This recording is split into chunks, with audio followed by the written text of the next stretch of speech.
Pixelated and Afraid is one of the best Simpsons episodes of the past 20 years. It is so damn good. I kinda don't even want to review it. I kinda want to just say, go watch this episode like it's homework or something.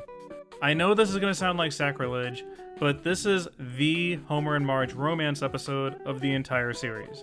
There's no big fight, no love triangle, it's just a naked portrayal of Homer and Marge's loving relationship. Emphasis on the naked. Similar to Boys in the Highlands, the unconventional structure of the story is one of its biggest draws. Remember how I complained that episode didn't go for it, didn't fully commit to the kids in the wilderness adventure? Well, Pixelated and Afraid actually does it. After the opening at the Simpsons house, Homer and Marge are essentially the only characters in the episode. It's just these two in the wilderness, Dan Castellaneta and Julie Kavner delivering all of the dialogue. I know, Julie Kavner's voice is pretty rough these days, but it's not that off-putting here.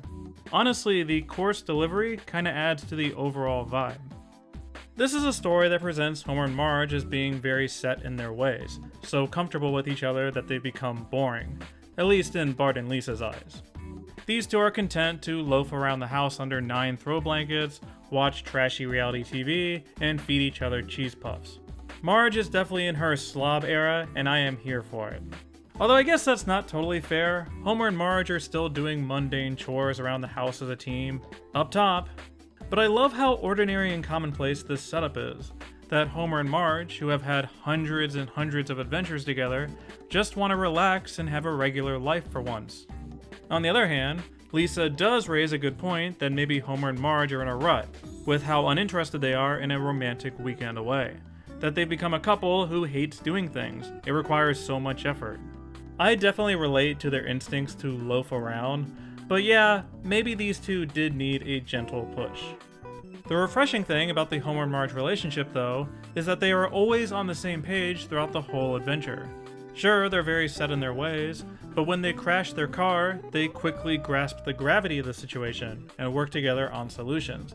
There's no bickering, no second guessing of why they went on the trip, no self-aware pondering of whether they were in a rut. It's just Homer and Marge in survival mode, supporting each other all the way. There's a distinct lack of relationship angst that is super appealing. It's like the bizarro version of Natural Born Kissers, both tales of Homer and Marge in a rut that feature a whole lot of nudity. Pixelated and Afraid takes a more mellow approach in the first aspect and a more aggressive approach with the second. Do you want naked hijinks? Oh, we've got naked hijinks. But instead of doing cute Austin Powers-esque gags, instead it's this awkward struggle as Marge climbs a tree. No looking, Homer. I remember feeling really nervous about this one prior to airing because this stuff seems incredibly gimmicky. But I think it's executed really well. It's justified from a plot logic perspective, doesn't overstay its welcome, and has some funny jokes. I love how they choose to pixelate Homer's nipples too. So funny. Thematically, they built a surprisingly strong base for this sudden swerve into a survival story. That Homer and Marge's obsession with reality TV somehow did teach them about what to do in the wilderness. Gotta build a shelter and make a fire. And stumbling around this abandoned honeymoon resort ties into the theme of a romantic weekend getaway. This is still a huge swerve from where we started, but every moment back at the Simpsons house supports where the story ultimately went. As improbable as it may seem, I totally buy that Homer and Marge would be able to figure this out and build this cool shelter. There is so much creativity on display with these set pieces.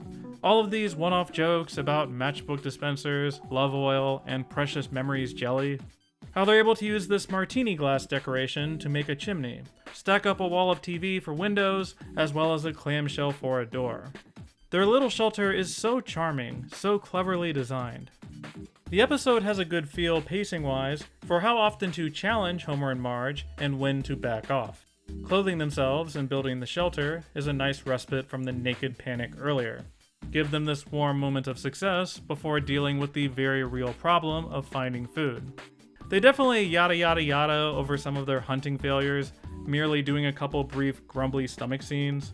Next thing you know, they're losing their grips on reality as Homer desperately flails around in the water. It's such a seemingly small thing, catching a fish, but The Simpsons plays this moment super earnestly. They score the scene with dramatic music, as Homer and Marge scramble desperately to catch the flopping fish.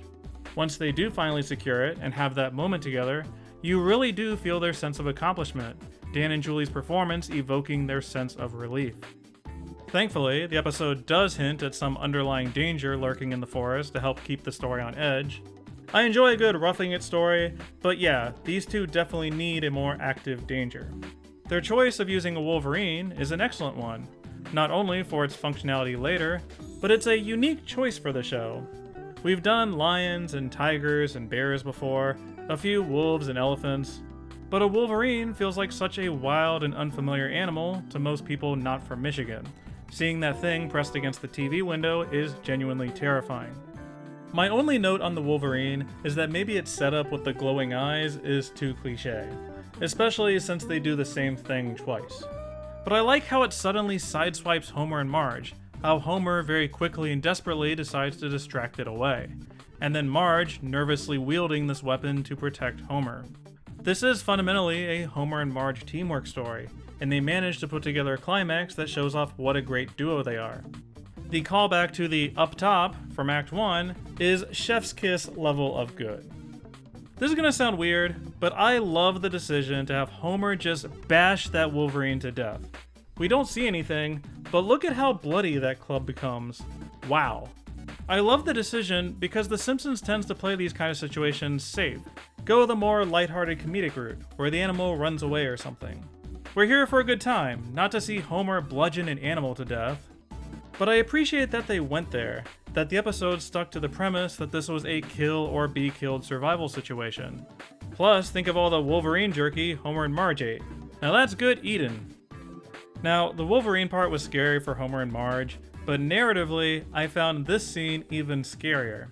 I remember being terrified by this plot point when first watching it. The episode was basically batting 1,000 up to this point. But oh no, here's that scene where Homer lies about seeing the park ranger because he loves what he and Marge have built together. Homer does indeed have conflicted thoughts about signaling him, but interestingly, Pixelated and Afraid doesn't take the bait, doesn't introduce a needless relationship problem this late into the story. Homer immediately tries hailing the ranger, and then fesses up to Marge about his momentary pause in judgment. And Marge totally understands where he's coming from. They're both so united in understanding that they need to leave their little love nest behind. You can probably tell from the screenshots already, but this episode is absolutely gorgeous. It's legit one of the prettiest Simpsons episodes ever, at least of the HD era. Homer and Marge's final hike to the ranger station is literally one scene after another of beautiful backgrounds and animation. Like, they are seriously showing off here. I feel like because The Simpsons can be such a dialogue-driven show, we often take the visuals for granted. Pixelated and Afraid is a prime example of how the animation crew is doing amazing stuff, even after 33 years. My only quote-unquote problem with the episode is that it's not all that funny. I talked about it in the last review. This nature format is not ideal for doing fast-paced cutaway jokes. I would say the opening stuff at the Simpsons house has some nice observational gags, this part fantasy adding a surreal element. The nudity scenes are hilariously awkward, if you're into that kind of thing. But that back half with Homer and Marge is played primarily for drama, at least by the Simpsons standards. There's not a ton to laugh about this situation. They have to rely on whatever conversational wit Homer and Marge can muster. I think I would describe it as charming rather than funny. Smiling and having a good time, but not laughing. But honestly, I think the hyper-density of Simpsons jokes is one of the more consistent issues of the HD era, that they put a joke inside of another joke inside of another. The humor can feel super sweaty and try-hard at times, instead of letting things breathe. To be fair, I think the past couple seasons have improved this. But if they want to do more dramatic and adventure stories like Pixelated and Afraid and a serious Flanders every once in a while, I am all for it. They'll still do a boatload of straight-up comedies, that's what we all still want and expect. But why not mess around with the tone and push the boundaries of the show? Let's bring back that Season 8 feeling of experimentation.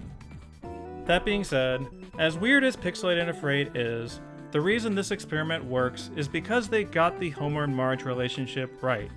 Watching this episode, you truly understand why Homer and Marge have stayed together for so long, the tender love and support they have for each other. I'm just so bored by Homer screwing up his relationship with Marge. I watched this one and totally get why she fell in love with him. I finally get it. I'm not even sure if this episode even proved definitively whether they were in a rut. They have boring lives and don't want to go on trips, but it's so crystal clear that these two just love being together, whether it's watching TV or the sunset. It's the little things that matter, you know? This is so much more interesting and relatable than doing Love Triangle episode number 47. I realized I have definitely overhyped this thing for folks who have never seen it before. I am totally setting up everyone for a reaction of, it's not that amazing. But if you're curious at all about what the Simpsons are doing these days, I definitely recommend seeking it out. According to the Emmy voters, it's not as good as that Arcane episode, but in my opinion, it was their best nominee in decades.